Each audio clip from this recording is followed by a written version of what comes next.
The hairdresser's hands froze mid-cut, scissors suspended in the air as Margaret Williams winced and clutched her temple. What Sarah Henderson saw beneath the silver strands wasn't just a headache. It was a death sentence walking. The elderly woman's temporal artery bulged like a rope beneath paper-thin skin, pulsing with dangerous intensity. Sarah's breath caught in her throat. The salon mirror reflected her own pale face as memories of another elderly woman, another misdiagnosis, another preventable death flooded back. The other clients continued their chatter, oblivious to the medical emergency unfolding in chair number 3. Margaret tried to smile through the pain. "Just a little headache, dear. Nothing I can't handle." But her left eye was already showing the telltale signs of impending blindness, the cloudy haze Sarah had learned to recognize too late once before. "Ma'am, we need to call 911 right now." How many more women would die because the system refused to see them? Leave a like and share your thoughts in the comments along with the city you're watching from now. Let's continue with the story. 3 weeks earlier, Margaret Williams had awakened to the cruel mathematics of loneliness. She set the breakfast table for 2, as she had every morning for 43 years of marriage, then quietly returned 1 plate to the cabinet. The answering machine blinked its merciless 0. 12 days without a single call. At 68, the retired elementary school teacher had become a ghost in her own life, surviving on $1,147 monthly Social Security and the fading echoes of better days. The modest ranch house in suburban Cleveland held 40 years of memories now gathering dust. Photographs of her daughter Jennifer lined the mantelpiece, high school graduation, college, wedding day, but the smiling faces seemed to mock the silence that had grown between them. Margaret's arthritis-swollen fingers traced the last Christmas card Jennifer had sent, postmarked 2 years ago from Chicago. "Busy with work, Mom. We'll call soon." The call never came. Sarah Henderson moved through the upscale Golden Locks salon with practiced efficiency, her 29-year-old hands steadier than her conscience. The other stylists didn't know about her past. The nursing license suspended 18 months ago, the malpractice lawsuit that had destroyed her career, the elderly patient who had died because Sarah dismissed her complaints as attention-seeking. Now she cut hair to pay legal bills and care for her mother Dorothy, whose early-stage dementia was consuming what remained of Sarah's shattered life. The irony wasn't lost on her. She had once sworn an oath to, first, do no harm, yet harm seemed to follow her like a shadow.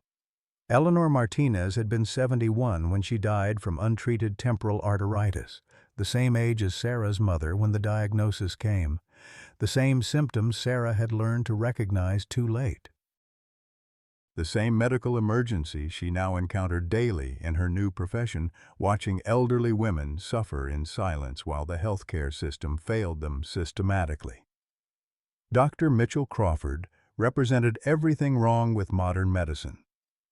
At 34, he had replaced beloved Dr. Harrison, who had retired after 40 years of actually listening to his patients. Crawford saw Medicare numbers instead of human beings, dismissing elderly complaints with the casual cruelty of someone who had never experienced vulnerability. His waiting room was a monument to bureaucratic indifference. Outdated magazines, uncomfortable chairs, and a receptionist trained to discourage follow-up appointments. Margaret had learned to count her remaining pills like a miser counting coins, knowing that each doctor's visit meant choosing between medication and groceries. The prescription bottles lined her kitchen counter like soldiers in a losing battle against time, age, and a system designed to profit from her suffering. She had taught children for 40 years, believing in the fundamental goodness of people. Now she discovered that goodness had price tags, co-pays, and prior authorization requirements that seemed designed to exhaust her will to live. The sharp pain struck Margaret Williams like lightning as she poured her morning coffee, causing her to grip the kitchen counter until her knuckles turned white. For a moment, the familiar breakfast routine, the one that had anchored her days since Robert's death 4 years ago, dissolved into a haze of agony that seemed to originate from somewhere deep behind her left temple. She stood perfectly still, waiting for it to pass, the way she had learned to wait for so many things in her 68 years of life. Just stress. She whispered to the empty kitchen, her voice echoing off walls that had once rung with laughter and conversation. The framed photograph of Robert on the counter seemed to offer silent disagreement, his kind eyes holding the same concern they had shown during their last conversation about her health. She had promised him she would take care of herself, but promises made to the dead were harder to keep than those made to the living. The drive to Dr. Crawford's office required careful budgeting, gas money that could have bought groceries, parking fees that meant skipping lunch. Margaret clutched her Medicare card like a talisman, hoping this young doctor might show more interest than he had during their first meeting 3 months ago.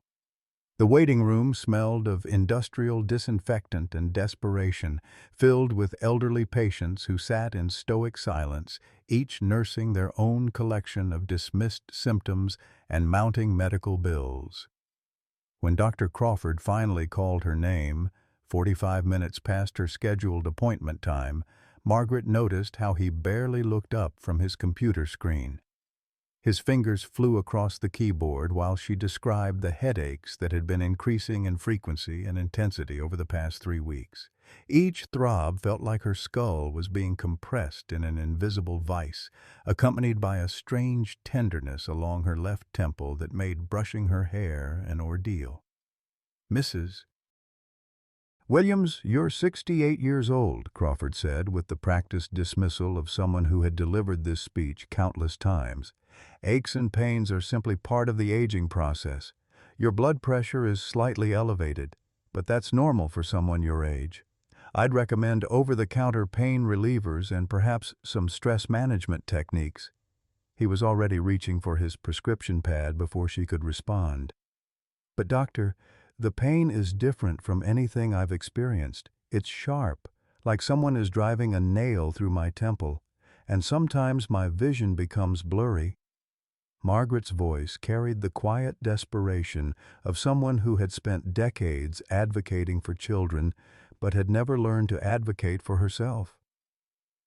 Crawford's pen paused briefly before he scribbled something illegible on the prescription pad. "Mrs. Williams, an MRI would cost Medicare thousands of dollars, and frankly, your symptoms don't warrant that level of investigation. Women your age often experience tension headaches, especially when living alone. Perhaps you should consider more social activities, maybe join a senior center."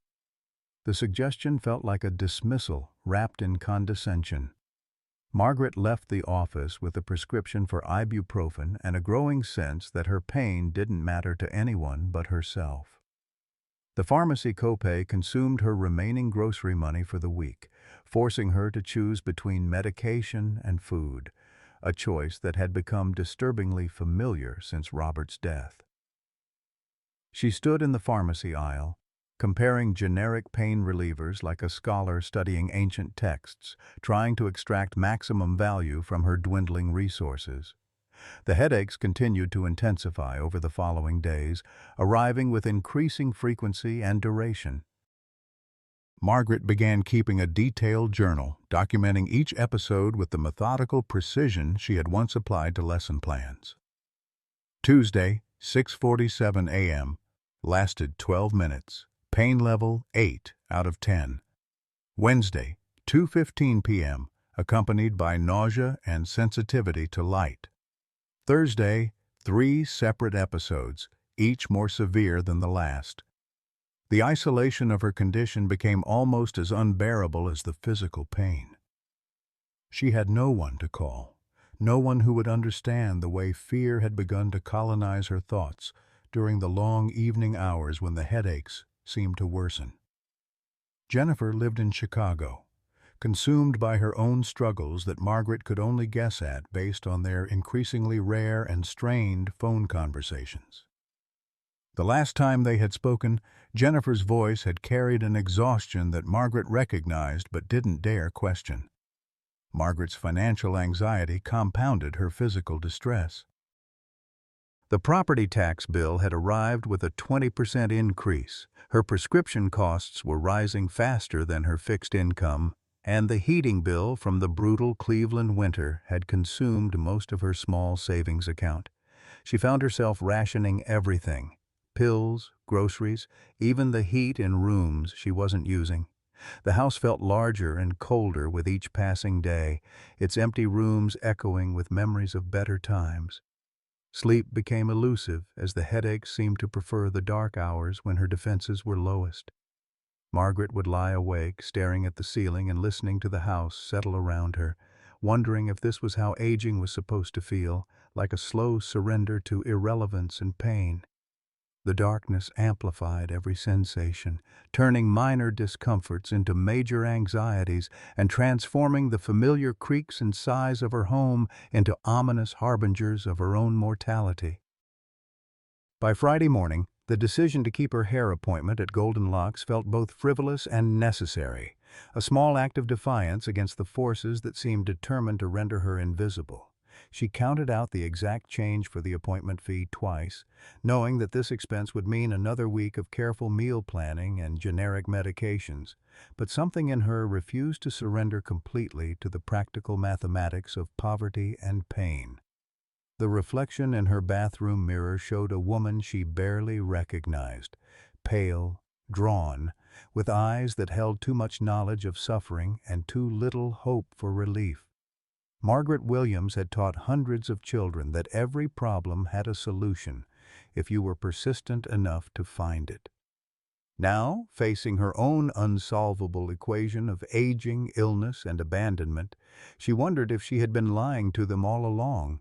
The discovery came during what should have been a routine call to Medicare customer service, but nothing about Margaret Williams' life had been routine since the headaches began consuming her days like a relentless tide. She had spent 2 hours navigating the labyrinthine phone system, transferred from department to department, each representative more confused than the last about the status of her benefits.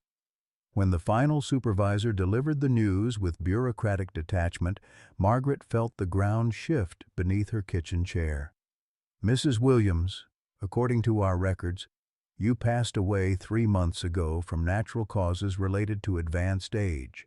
Your death certificate was filed by Dr. Mitchell Crawford's office on January 15th. I'm afraid someone has been fraudulently using your Medicare number since that time." The words hit her like physical blows, each syllable more incomprehensible than the last. She stared at the framed photograph of Robert on the counter, wondering if this was how Alice felt tumbling down the rabbit hole into a world where nothing made sense. The implications crashed over her in waves. Every denied treatment, every dismissed symptom, every condescending explanation about normal aging suddenly took on a sinister new meaning. Dr. Crawford hadn't been incompetent. He had been complicit in a scheme that required her to remain sick, untreated, and eventually dead.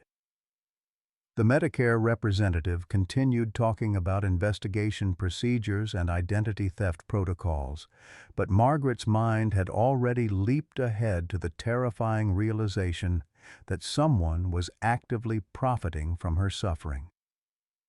2,000 miles away in Chicago, Jennifer Williams Parker sat in her car outside the unemployment office, staring at her phone screen with tears blurring her vision.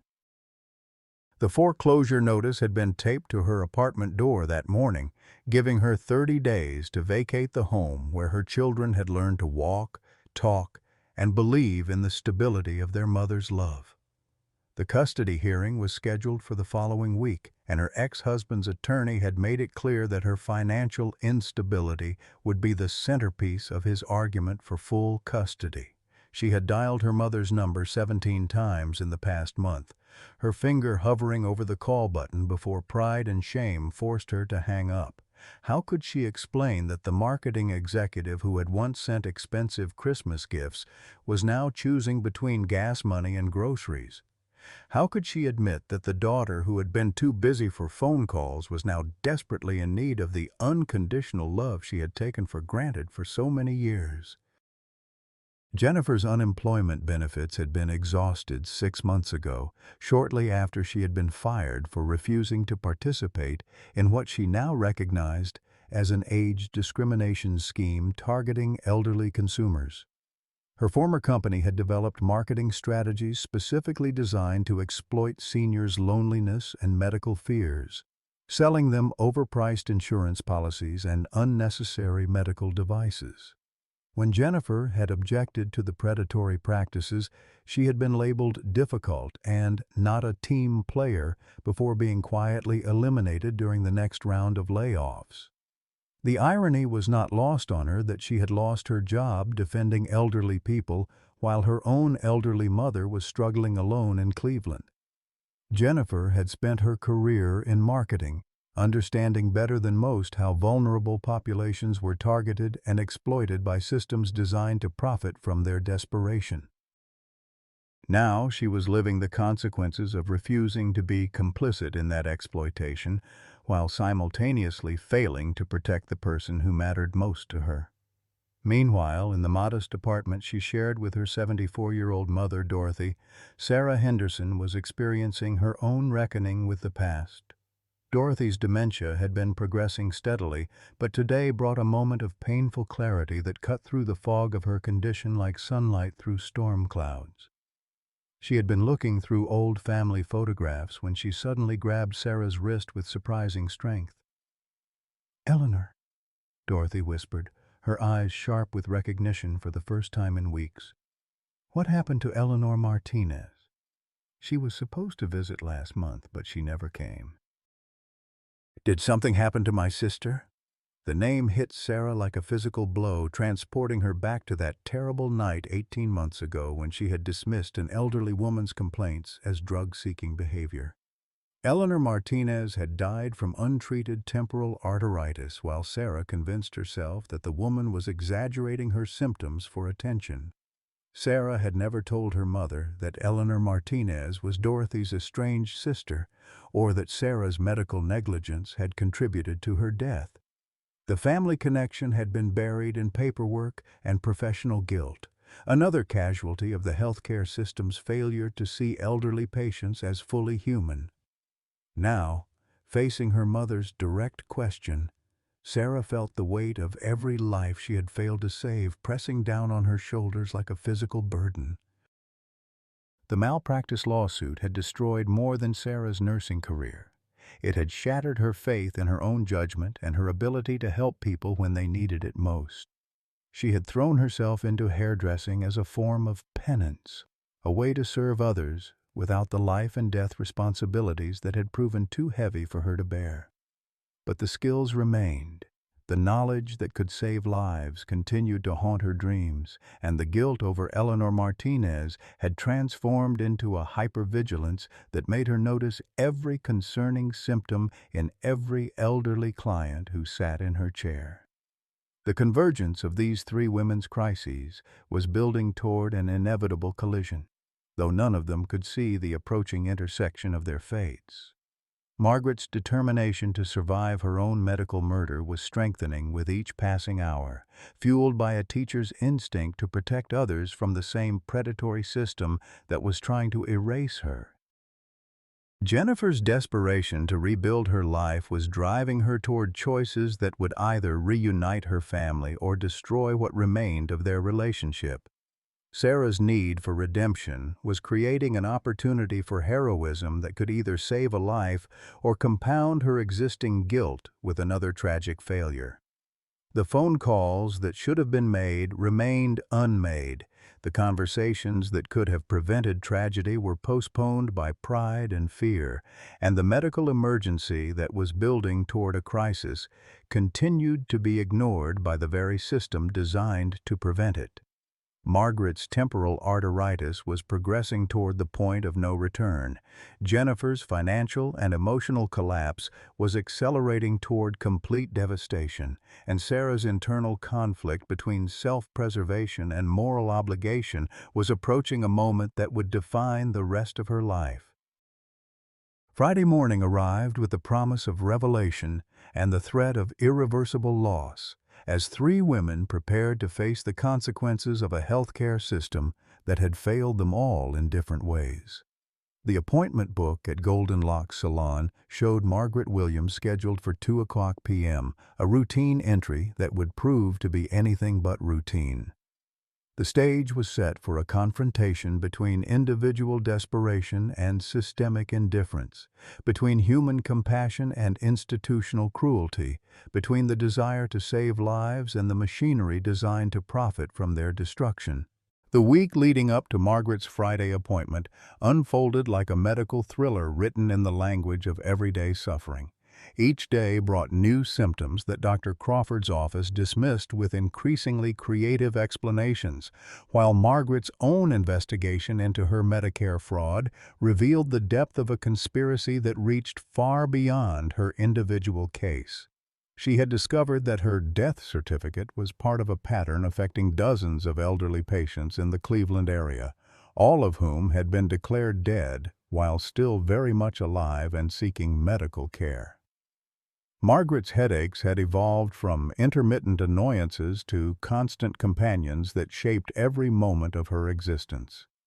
Monday brought a pain so severe that she collapsed briefly while reaching for a can of soup at the grocery store, her vision going completely black for 30 terrifying seconds.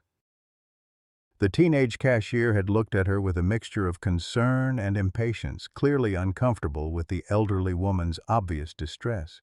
Margaret had apologized profusely for the inconvenience, as if her medical emergency was somehow a personal failing that required an excuse. Tuesday's episode lasted 20 minutes and left her unable to chew solid food due to the excruciating pain that radiated from her left temple down through her jaw. She sat at her kitchen table, staring at the sandwich she had prepared for lunch, tears streaming down her face, as she realized that even the simple act of eating had become another battlefield in her war against a body that seemed determined to betray her. The temporal artery that Sarah would later recognize as dangerously inflamed was now visibly protruding beneath her thinning hair, a roadmap of her deteriorating condition that no medical professional had bothered to examine. By Wednesday, Margaret's neighbors had begun complaining to the building management about her loud television, not understanding that her hearing had become hypersensitive to certain frequencies while simultaneously becoming less acute to normal conversation levels. Mrs. Peterson from next door had left a passive-aggressive note about consideration for others, never suspecting that the woman she was criticizing was fighting for her life against a system designed to ensure her quiet death. Sarah Henderson was experiencing her own week of escalating crisis, though hers was primarily emotional rather than physical. Her mother Dorothy's dementia was progressing with cruel unpredictability, creating moments of heartbreaking clarity followed by longer periods of confusion and distress.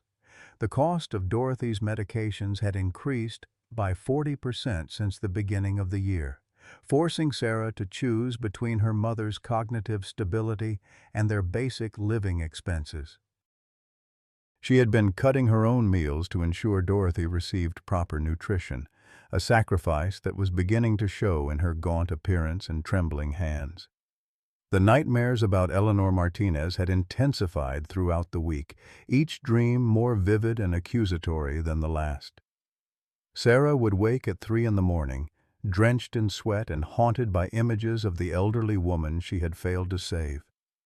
In her dreams, Eleanor would ask the same question over and over. Why didn't you listen to me? Why didn't you believe I was in pain? The guilt had metastasized from professional regret into something that poisoned every aspect of Sarah's existence, making her hypersensitive to signs of suffering in others while simultaneously paralyzing her ability to act on that recognition. Thursday brought a terrifying escalation in Dorothy's condition when she wandered away from their apartment complex and was found 6 hours later by police, confused and hypothermic, sitting on a bench 3 miles away. The incident required a visit to the emergency room, where Sarah was forced to confront the reality that her mother's care needs were exceeding her ability to provide them. The social worker's gentle suggestion about assisted living options felt like a death sentence for their family's remaining independence and dignity. Jennifer Williams Parker was simultaneously experiencing her own version of hell in Chicago, where the final week before her custody hearing had become a masterclass in how quickly a life could completely unravel. The foreclosure proceedings had accelerated beyond her worst fears, and she had been forced to move her children into a cramped extended-stay motel that charged weekly rates she could barely afford. Her son Michael, usually resilient and adaptable, had begun wetting the bed, a regression that broke Jennifer's heart while adding laundry expenses she couldn't manage.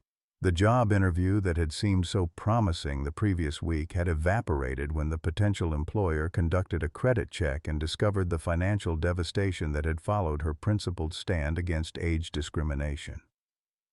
"We're looking for someone more stable," the hiring manager had explained, with the kind of euphemistic language that Jennifer recognized from her years in corporate America. Stability, she had learned, was a luxury available only to those who had never been forced to choose between their principles and their survival. Jennifer's ex-husband, Tom, had been systematically documenting every sign of their children's distress, building a case that portrayed her as an unfit mother whose poor judgment had endangered their welfare. His attorney had subpoenaed bank records that told the story of Jennifer's financial collapse in excruciating detail. The missed mortgage payments, the maxed-out credit cards, the desperate attempts to maintain normalcy for children who deserved better than the chaos their mother's integrity had brought into their lives. The cruel irony was that Jennifer's unemployment stemmed from her refusal to participate in the same kind of scheme that was now targeting her own mother. She had been fired for protecting elderly consumers from predatory marketing practices, losing her career and financial stability in the process of defending people exactly like Margaret Williams. Now, as she sat in the motel room watching her children do homework on the bed because there was no desk, she wondered if her moral stand had been worth the cost to her family. Friday morning arrived with the weight of accumulated crises pressing down on all three women like a storm front preparing to break. Margaret woke before dawn, her head pounding with an intensity that made coherent thought nearly impossible. The temporal artery was now so swollen that she could feel it pulsing beneath her fingertips, a rhythm that seemed to be counting down to some inevitable catastrophe. She had spent Thursday evening researching temporal arteritis on the library's computer, learning enough about the condition to understand that she was approaching the point of no return. The decision to keep her hair appointment felt both trivial and essential, a final act of normalcy before confronting whatever medical crisis awaited her.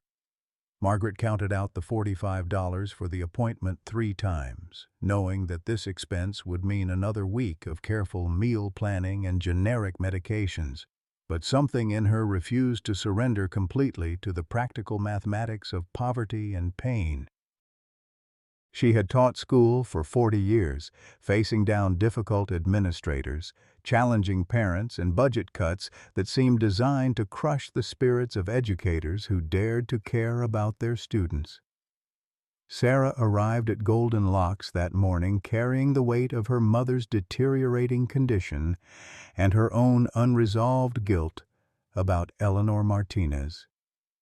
Dorothy had been up most of the night, calling for her dead sister and becoming increasingly agitated when Sarah couldn't produce Eleanor for the reunion she desperately wanted. The assisted living facility had finally agreed to accept Dorothy on an emergency basis, but the cost would consume every penny of Sarah's income and require her to take on additional debt that she had no realistic hope of repaying. The salon felt different that morning, charged with intention that Sarah couldn't quite identify. Her first two appointments had been routine cuts and colors, elderly women who chatted about grandchildren and complained mildly about the weather. But something in their casual mentions of headaches and vision problems had triggered Sarah's hypervigilance, making her wonder how many potential medical emergencies walked through the salon doors disguised as routine beauty appointments. Jennifer spent Friday morning in the courthouse hallway reviewing her custody case materials while her children attended school, blissfully unaware that their living arrangements might be permanently altered by the day's proceedings. Her attorney had been brutally honest about their chances. Tom's financial stability and Jennifer's documented struggles created a compelling case for changing the custody arrangement. "Your best hope," the lawyer had explained, "is that the judge will be sympathetic to your circumstances and maintain shared custody. But you need to be prepared for the possibility of losing primary custody of your children."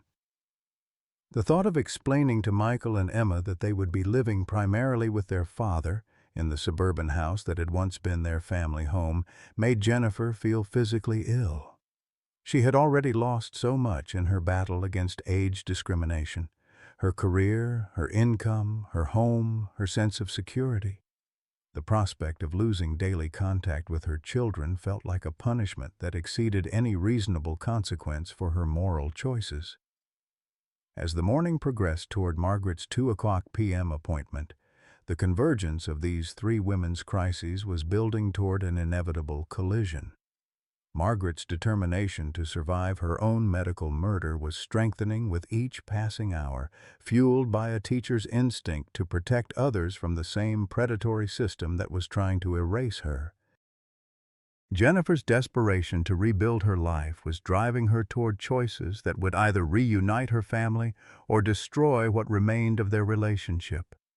Sarah's need for redemption was creating an opportunity for heroism that could either save a life or compound her existing guilt with another tragic failure.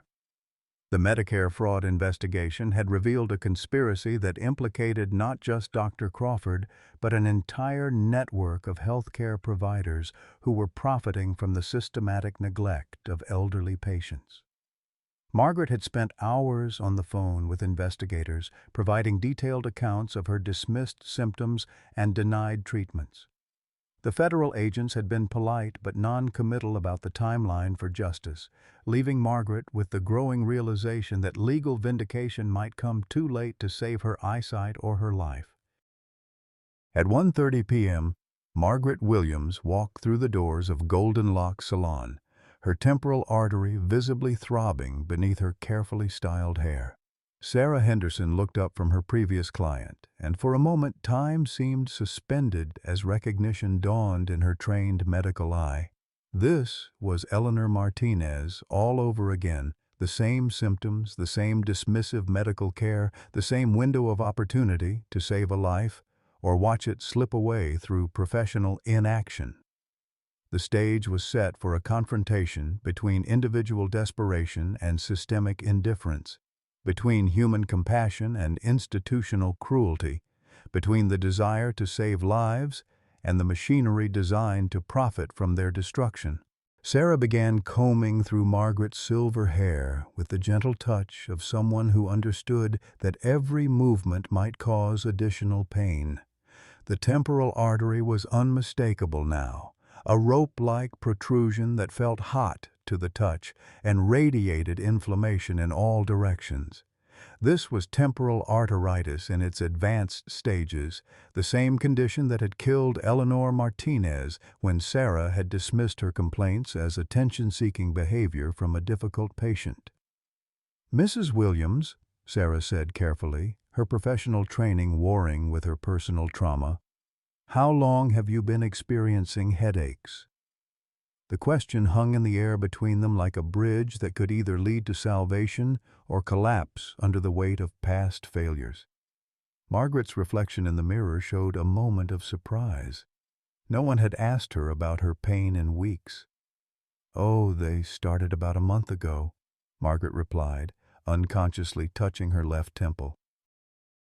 My doctor says it's just normal aging. You know how it is when you get to be my age. Everything starts falling apart at once. The bitter laugh that followed carried 40 years of classroom experience with administrators who dismissed her concerns and a healthcare system that had reduced her to a collection of symptoms too expensive to investigate. Sarah's professional instincts screamed warnings that she couldn't ignore, even as her personal fears urged her to stay silent and avoid another potential malpractice situation. The swelling, the location, the patient's age and gender, everything pointed to a medical emergency that required immediate intervention. But Sarah Henderson was no longer a nurse. She was a hairdresser with a suspended license and a lawsuit that had already destroyed her career once. The other clients in the salon continued their conversations about grandchildren and weekend plans, oblivious to the life and death drama unfolding in chair number 3. Mrs. Patterson was discussing her bridge club's latest gossip, while Mrs. Chen showed photographs of her son's wedding to anyone willing to look. The normalcy of their interactions created a surreal contrast to the medical crisis that Sarah could see developing with terrifying clarity. Margaret's vision began to blur intermittently as Sarah worked, causing her to blink rapidly and grip the armrests of the chair with white knuckles. Each episode lasted longer than the previous one, a progression that Sarah recognized as the final warning before permanent damage occurred. The temporal arteritis was affecting the ophthalmic artery, cutting off blood supply to the retina in a process that would be irreversible within hours if not treated immediately. "Mrs. Williams, I need to ask you something important," Sarah said, her voice steady despite the adrenaline coursing through her system. "Have you been experiencing any vision problems lately? Any blurriness or temporary blind spots?" The question violated every boundary she had established for herself since losing her nursing license. But the alternative, watching another elderly woman die from preventable causes, was unbearable. Margaret hesitated before answering, her reflection showing the internal debate between admitting vulnerability and maintaining the facade of strength that had carried her through 4 years of widowhood. "Sometimes things get a little fuzzy," she admitted finally, "especially when the headaches are particularly bad. But I'm sure it's nothing serious, probably just need new glasses." The denial was heartbreaking in its familiarity. Sarah had heard the same minimization from Eleanor Martinez, the same reluctance to acknowledge symptoms that seemed too frightening to name.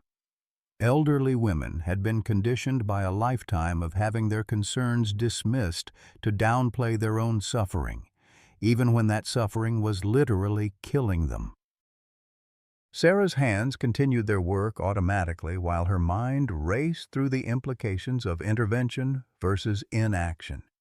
If she stayed silent, and Margaret suffered permanent vision loss or death, she would carry that guilt alongside Eleanor Martinez's memory for the rest of her life. If she spoke up and was wrong, she risked another lawsuit, more professional humiliation, and the complete destruction of what little stability she had managed to rebuild. The ticking clock of medical emergency became audible in the silence between them as Margaret's condition visibly worsened. Her left eye was beginning to show the cloudy haze that indicated compromised blood flow, and her grip on the chair arms had become so tight that her knuckles were turning white. The temporal artery pulsed with dangerous intensity, creating a visible rhythm beneath her translucent skin. "Mrs. Williams," Sarah said with the quiet authority of someone who had made an irreversible decision, "I think you're having a medical emergency. We need to call an ambulance right now."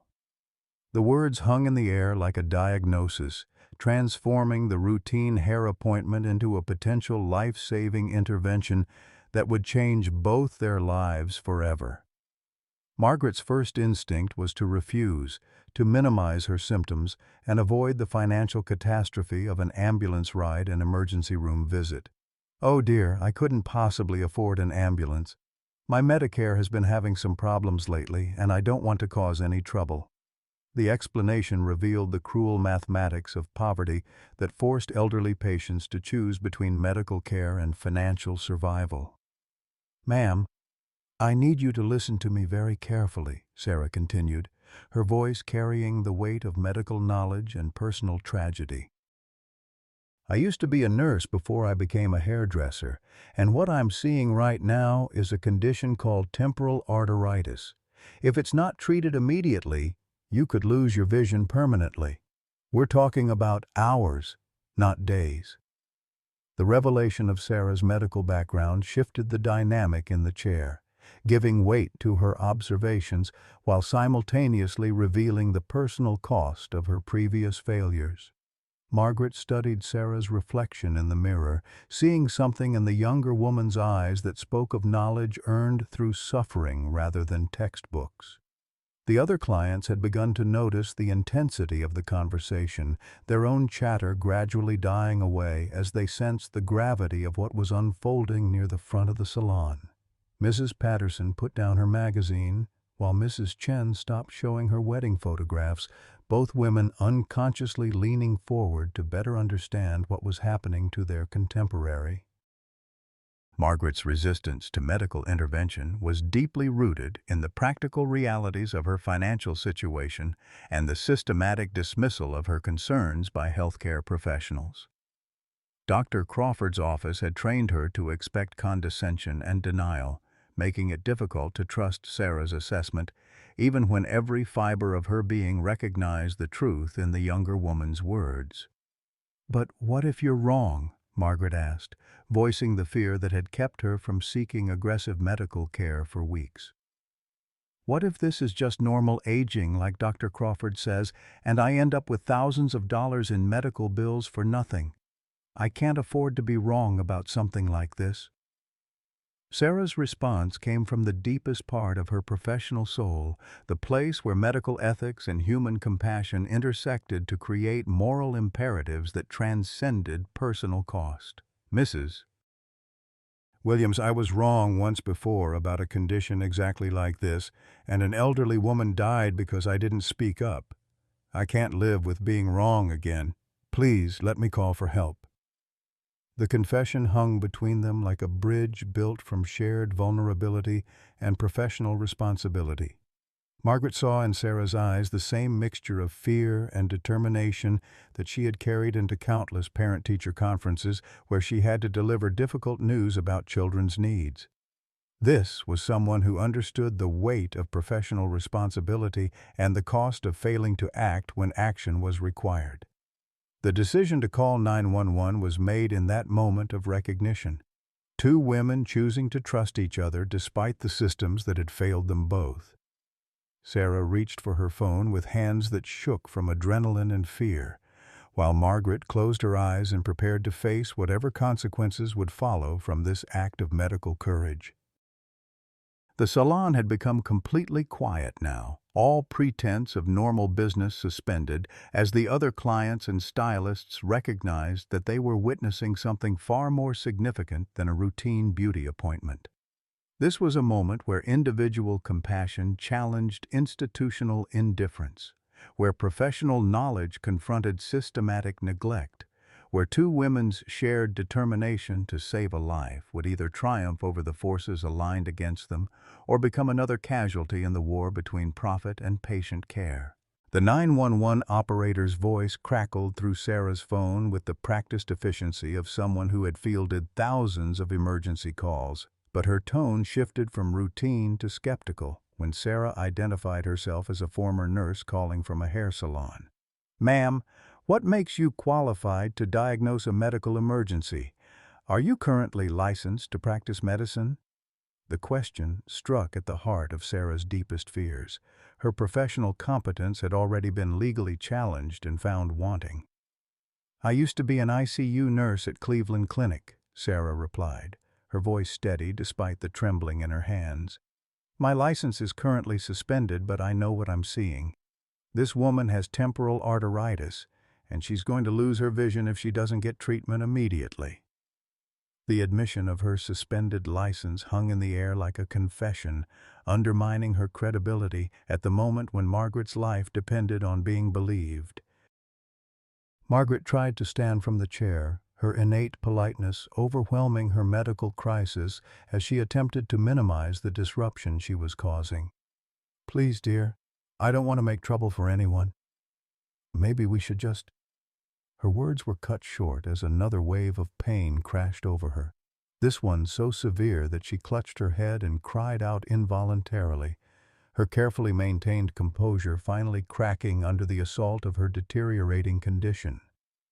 The sound of Margaret's pain galvanized the other clients, who had been watching the drama unfold with the fascination of bystanders at an accident scene. Mrs. Patterson abandoned her magazine and moved closer, her own experience with aging and medical dismissal creating an immediate bond of understanding. "Honey, let the girl call for help. I've been where you are, and pride ain't worth your eyesight." Sarah fought to maintain her professional composure while battling the demons of her past failure with Eleanor Martinez. Every symptom Margaret displayed, the temporal swelling, the vision problems, the excruciating head pain, was a mirror image of the case that had destroyed her nursing career. The irony was crushing. She had failed to recognize these symptoms when she was legally qualified to act, and now she was recognizing them perfectly when her medical opinion carried no legal weight. The paramedics arrived within 12 minutes, their efficiency and competence immediately apparent as they began assessing Margaret's condition. The lead EMT, a weathered man in his 50s named Rodriguez, took one look at Margaret's swollen temporal artery and nodded grimly. "Ma'am, we need to get you to the hospital right now. This looks like temporal arteritis, and it's advanced." Dr. Crawford arrived at the emergency room within 30 minutes of Margaret's admission, his presence creating an immediate shift in the medical team's demeanor. As Margaret's primary care physician, his word carried significant weight with the hospital staff, and his first action was to question the paramedics' preliminary diagnosis. "This patient has a history of anxiety and attention-seeking behavior," he announced to the emergency room physician. "I've been treating her for stress-related headaches for months." The dismissal was so casual, so practiced, that Sarah felt her professional rage ignite like a flame touching gasoline. She had watched this same dynamic play out with Eleanor Martinez, the systematic devaluation of elderly women's pain, the reduction of serious medical conditions to psychological problems, the institutional gaslighting that convinced vulnerable patients to doubt their own experiences of suffering. "Doctor, with all due respect, this woman's temporal artery is visibly inflamed and she's showing signs of optic nerve compromise," Sarah interjected, knowing that her lack of current credentials made her words legally meaningless but morally essential. "If you delay treatment for insurance authorization or psychiatric evaluation, she's going to lose her vision permanently." Dr. Crawford's response was swift and brutal, designed to silence Sarah and re-establish his authority over the medical situation. "Security. This woman is not authorized to be in this treatment area. She's a former nurse whose license was suspended for malpractice. Her medical opinions are not welcome here." The public humiliation was intended to destroy Sarah's credibility and remove her from Margaret's advocacy team. Margaret watched this power struggle unfold through eyes that were rapidly losing their ability to focus, her vision clouding with each passing minute as the temporal arteritis continued its destructive progression. The institutional machinery that was supposed to protect her had instead aligned against her, with her own doctor leading the charge to deny her life-saving treatment. The hospital security guard, a young man who seemed uncomfortable with his assignment, approached Sarah with apologetic reluctance. "Ma'am, I'm going to have to ask you to leave the treatment area. You can wait in the family waiting room if you'd like."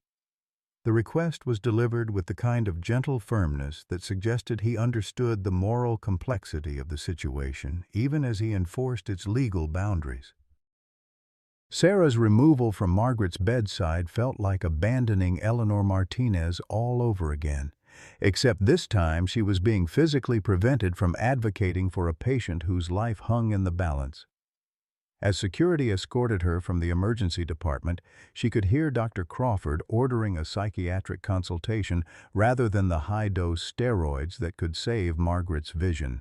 The financial nightmare began almost immediately, as the hospital's insurance verification department informed Margaret that her Medicare benefits were flagged for review and that treatment beyond basic stabilization would require either prior authorization or significant out-of-pocket payment. The cruel irony was that the Medicare fraud that had marked her as deceased was now preventing her from receiving life-saving treatment as a living person. Margaret's daughter Jennifer received the call from the hospital social worker while sitting in the family court waiting room, preparing for the custody hearing that would determine her children's future living arrangements. The timing was catastrophic. She was 300 miles away from her mother, facing her own crisis, with no immediate way to reach Cleveland and advocate for Margaret's care. "Your mother is stable but refusing treatment due to financial concerns," the social worker explained with the practiced neutrality of someone who delivered devastating news as a routine part of their job. "She's asking that we not contact you because she doesn't want to be a burden during your legal proceedings. However, her condition is serious enough that we felt family notification was appropriate." The phone call shattered Jennifer's carefully maintained composure, transforming her from a composed professional fighting for custody rights into a desperate daughter who had allowed pride and circumstance to separate her from the person who needed her most. The custody hearing suddenly seemed insignificant compared to the possibility of losing her mother to a system that valued profit over patient care. In the emergency room, Margaret lay alone on a gurney, surrounded by the beeping monitors and antiseptic smells that had become the soundtrack of her medical crisis. The pain in her head had reached levels that made coherent thought nearly impossible, but her vision was still partially intact, a fact that Dr. Crawford used to argue against the urgency of her condition. "Mrs. Williams, your symptoms appear to be related to anxiety and depression rather than any acute medical condition, Dr. Crawford explained with the condescending tone he reserved for elderly patients who challenged his authority. "I'm recommending a psychiatric evaluation and possibly some anti-anxiety medication to help you manage your stress levels more effectively." The suggestion that her excruciating physical pain was psychological in origin felt like the final insult in a system that had systematically failed her at every level. Margaret closed her eyes and tried to summon the strength she had used to face down difficult parents, incompetent administrators, and budget cuts that threatened her students' education. But this battle felt different, more personal, more final, and infinitely more lonely. Outside in the hospital parking lot, Sarah Henderson sat in her car and made the most important phone call of her professional life. She dialed the number for Channel 5's investigative reporting team, knowing that media attention might be Margaret's only hope for receiving appropriate medical care before her condition became irreversible. "This is about Medicare fraud and medical neglect," Sarah told the reporter who answered.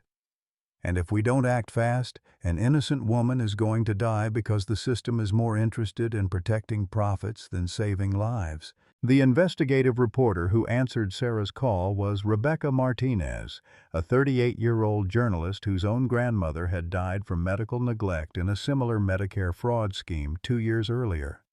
When Sarah mentioned temporal arteritis and elderly patient dismissal, Rebecca's professional interest sharpened into something far more personal and urgent. "I can be at the hospital in 20 minutes, she said, her voice carrying the intensity of someone who had been waiting for exactly this kind of case. Jennifer Williams Parker was racing north on Interstate 71 in her 12-year-old Honda, having abandoned her custody hearing the moment she learned of her mother's condition. The speedometer hovered at 85 miles per hour as she weaved through traffic, her hands gripping the steering wheel with the same desperation that had driven her to finally choose family over pride. The custody battle would have to wait. Her children would have to understand that sometimes loving someone means risking everything to save them. Her phone rang continuously with calls from her attorney, her ex-husband's lawyer, and the family court clerk, each message more urgent than the last as they tried to explain the consequences of her failure to appear. Jennifer deleted each voicemail without listening, knowing that whatever legal penalties awaited her paled in comparison to the possibility of losing her mother to a system that treated elderly women as disposable commodities. At Cleveland General Hospital, Margaret's condition had deteriorated to the point where even Dr. Crawford could no longer deny the severity of her symptoms. Her left eye had developed the telltale cloudy appearance of compromised circulation, and her blood pressure had spiked to dangerous levels that triggered automatic monitoring alerts throughout the cardiac wing. Yet he continued to delay the high-dose steroid treatment that could reverse the inflammation, citing insurance protocols and the need for additional diagnostic confirmation. "Mrs. Williams, we need to run a few more tests before we can determine the appropriate course of treatment," Dr. Crawford announced with the practiced authority of someone who had perfected the art of medical stalling.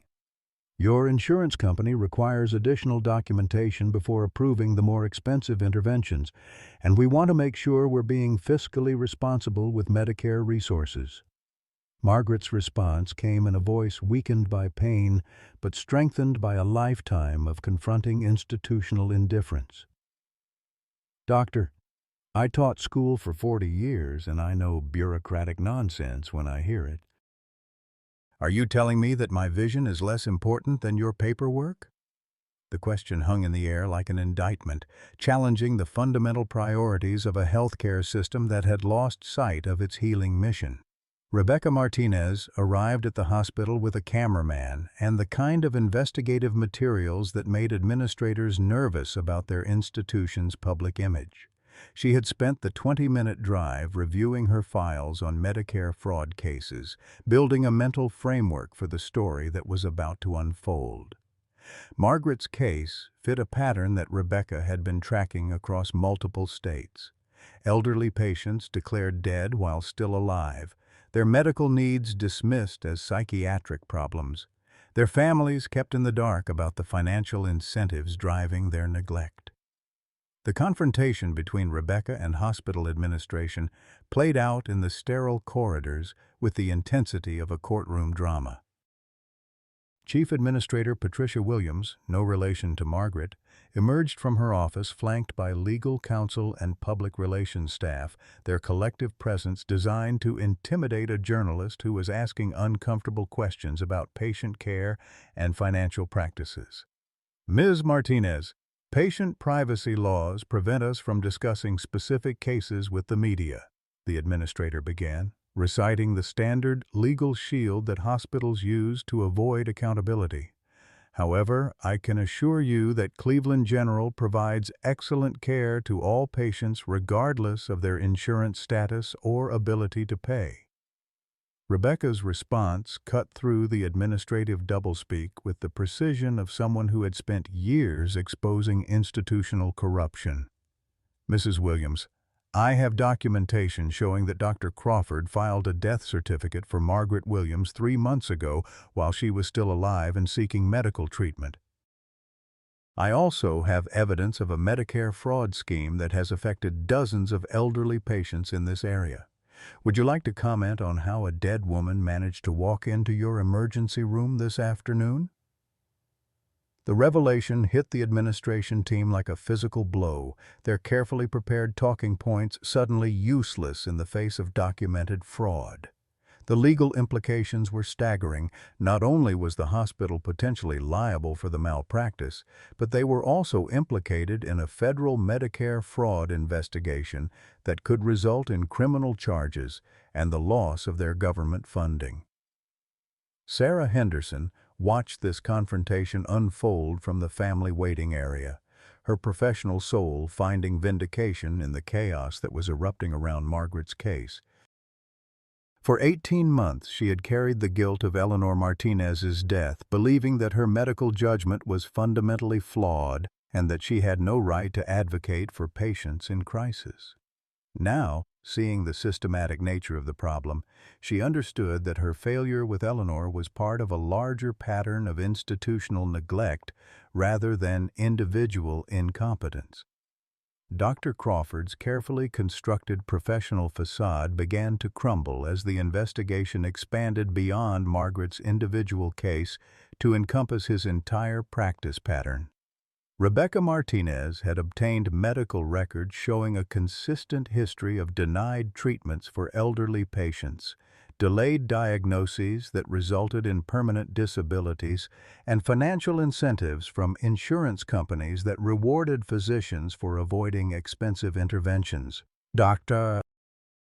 Crawford, according to these documents, you've received over $40,000 in bonuses from Medicare Advantage plans for keeping treatment costs below certain thresholds, Rebecca announced during an impromptu press conference in the hospital lobby. Can you explain how these financial incentives affected your medical decision-making regarding elderly patients like Margaret Williams? The question exposed the corrupt heart of a system that had transformed healthcare from a healing profession into a profit optimization scheme. Dr. Crawford's response was a masterclass in deflection and victim blaming, as he attempted to portray Margaret and other elderly patients as difficult, demanding individuals who sought expensive treatments for minor complaints. These patients often present with vague symptoms that could indicate any number of conditions, he explained to the assembled reporters, his voice carrying the condescension that had characterized his treatment of Margaret. As physicians, we have a responsibility to use medical resources wisely and avoid unnecessary procedures that burden the healthcare system without providing real benefits to patients. Jennifer arrived at the hospital during the media circus, her appearance disheveled from the frantic drive and her emotions raw from abandoning her custody hearing to be with her mother. She pushed through the crowd of reporters and cameras, her singular focus on reaching Margaret's bedside and reversing years of pride-driven separation that had nearly cost them both everything they valued most. The reunion between mother and daughter took place in the stark setting of the emergency room, surrounded by beeping monitors and IV lines that testified to the severity of Margaret's condition. Jennifer's first words were an apology that came from the depths of her soul. "Mom, I'm so sorry I wasn't here. I'm so sorry I let pride keep us apart when you needed me most." Margaret's response came through the fog of pain medication and physical exhaustion, but her voice carried the unconditional love that had survived years of misunderstanding and separation. "Baby girl, you're here now. That's all that matters. I should have called you weeks ago, but I didn't want to be a burden when you had your own troubles to handle." The admission revealed the cruel irony that had nearly destroyed both their lives. Each woman had been protecting the other from troubles that could have been better faced together. Jennifer's financial crisis and Margaret's medical emergency were both symptoms of larger systemic problems that affected millions of American families, but their isolation from each other had made both situations exponentially worse. Sarah's vindication came when the hospital's new medical team hastily assembled to replace Dr. Crawford's compromised authority, confirmed her initial diagnosis, and began the high-dose steroid treatment that could still save Margaret's vision if administered quickly enough. The lead physician, Dr. Sarah Kim, publicly acknowledged that Sarah's medical assessment had been accurate and that her intervention had likely prevented permanent blindness. The former nurse who called this in showed excellent clinical judgment, Dr. Kim announced to the gathered media. Her recognition of temporal arteritis symptoms and her advocacy for immediate treatment may have saved this patient's sight and possibly her life. This is exactly the kind of professional courage that our healthcare system needs more of. The endorsement felt like professional resurrection for Sarah, whose medical knowledge and patient advocacy skills had been vindicated by the very crisis that had initially threatened to destroy her career completely. The irony was not lost on her that saving Margaret Williams had also saved herself, transforming her from a disgraced former nurse into a healthcare hero whose story would inspire other medical professionals to speak up when they witnessed patient neglect. As Margaret's treatment began and her vital signs stabilized, the broader implications of her case continued to reverberate through the healthcare system.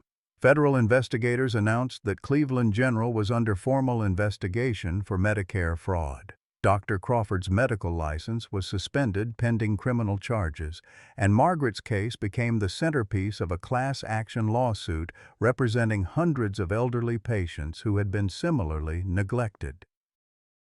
The transformation from medical victim to healthcare advocate happened gradually for Margaret, as she realized that her near-death experience had exposed a system of abuse that affected countless other elderly Americans who lacked the media attention and family support that had ultimately saved her life.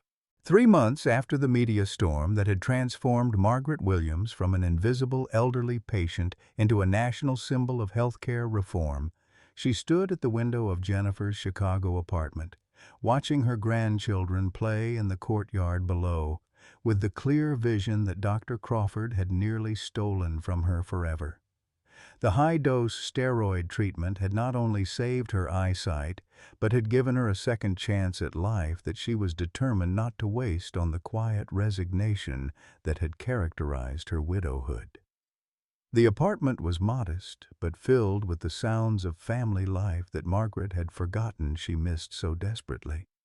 8-year-old Michael's laughter echoed from the kitchen where he was helping Jennifer prepare Sunday dinner, while 6-year-old Emma sat at Margaret's feet, carefully arranging the letters that would spell out her grandmother's name for a school project about family heroes.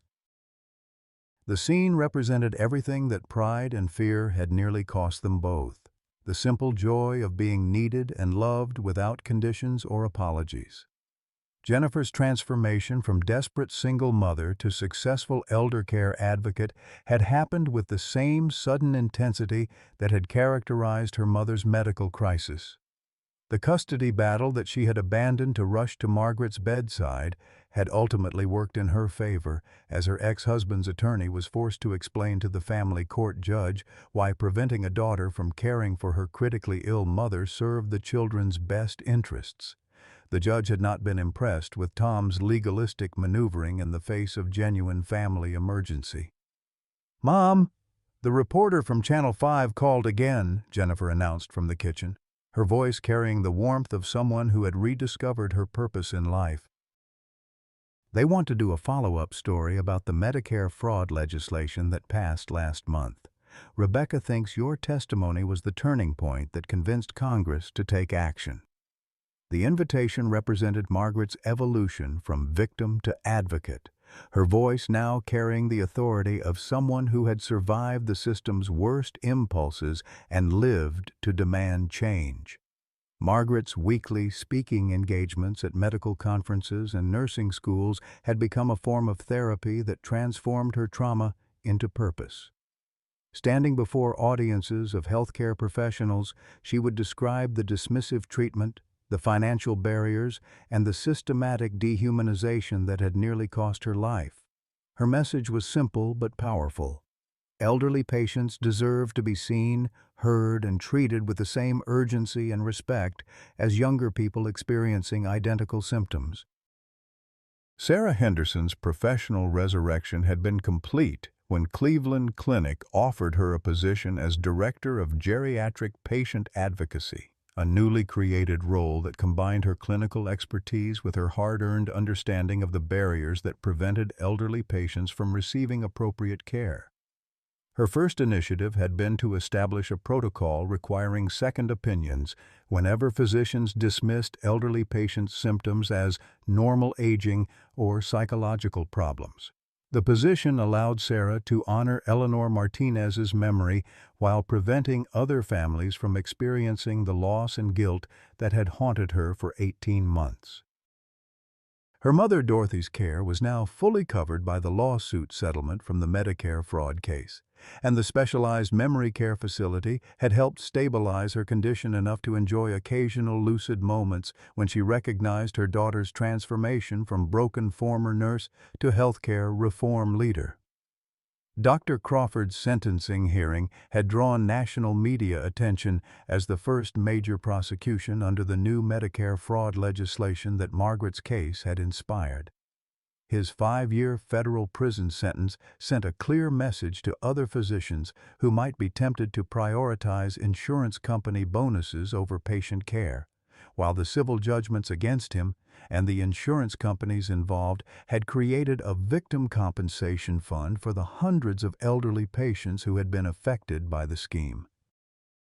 Margaret's testimony at the sentencing hearing had been the emotional centerpiece of the proceedings, her words carrying the moral authority of someone who had nearly died because of Dr. Crawford's greed and indifference. "Your Honor, Dr. Crawford didn't just steal money from Medicare," she had said, her voice steady despite the emotional weight of her words. "He stole my faith in the medical profession, my trust in the system that was supposed to protect me, and nearly stole my sight and my life. But most importantly, he stole precious time from my relationship with my daughter and grandchildren, time that we can never recover." The civil lawsuit had resulted in a settlement that provided Margaret with financial security for the rest of her life. But more importantly, it had funded the Margaret Williams Foundation for Elderly Patient Rights, an organization dedicated to educating healthcare providers about age discrimination and advocating for systemic reforms in Medicare and elder care. The Foundation's work had already resulted in new training requirements for medical professionals and mandatory reporting systems for suspected elder abuse in healthcare settings. Jennifer's new career as an elder care advocate had given her the sense of purpose that had been missing from her corporate marketing days, when she had been forced to choose between her integrity and her paycheck. Her nonprofit organization, Children of Aging Parents, provided resources and support for adult children navigating the complex healthcare and financial systems that affected their elderly parents. The irony that her firing for refusing to exploit elderly consumers had led to a career protecting them was not lost on her. The Sunday dinner tradition that had emerged from their renewed relationship had become sacred time for 3 generations of women who had nearly lost each other to pride, fear, and systematic indifference. Margaret would tell stories about her teaching days, Jennifer would share updates from her advocacy work, and the grandchildren would provide the laughter and energy that reminded them all why family bonds were worth fighting to preserve. As they gathered around the dinner table that Sunday evening, Margaret offered the blessing that had become their weekly ritual. "We are grateful for second chances, for the courage to ask for help, and for the people who refuse to let us face our struggles alone.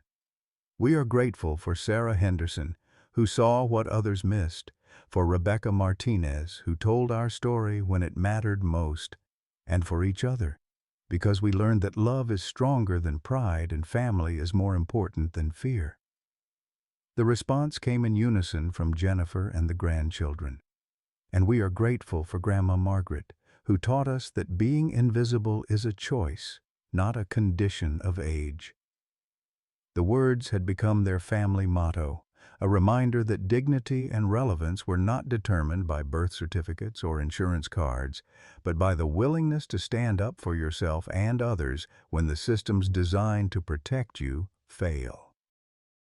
Margaret looked around the table at the faces of her family, seeing not just her genetic legacy, but the continuation of values that would outlast any individual life. She had survived Dr. Crawford's attempt to erase her, overcome her own pride and fear, and transformed a personal medical crisis into a movement that would protect countless other elderly Americans from similar abuse. The evening light streaming through Jennifer's apartment windows illuminated a scene of simple domestic happiness that had been purchased with nearly losing everything that made life worth living. Margaret Williams had learned that sometimes you have to almost die to remember how to truly live, and that the most important battles are fought not for yourself alone, but for everyone who comes after you. Dear friends, Margaret Williams' story isn't just about one woman's fight against a broken healthcare system. It's about every one of us who has ever felt invisible, dismissed, or forgotten simply because we've lived long enough to accumulate wisdom along with wrinkles.